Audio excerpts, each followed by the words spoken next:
Hey everyone, welcome back to my short video.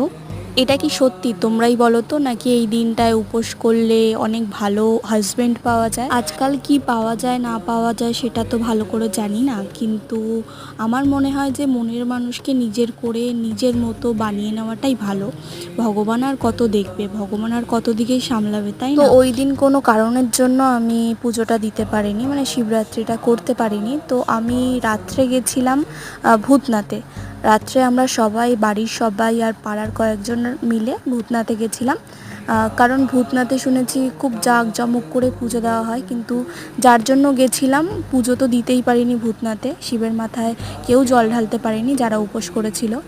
আর তারপরে তিলকটা লাগিয়ে আমরা ফিরে এসেছিলাম, কারণ অনেক রাত হয়ে যাচ্ছিল। তখন বাজে 12:30 একটা, সবাইকে বাড়িও যেতে হবে। অনেক রাত করেই গেছিলাম আমরা, যাতে একটু ফাঁকা পাই, এত ভিড় না পাই। কিন্তু এসে দেখছি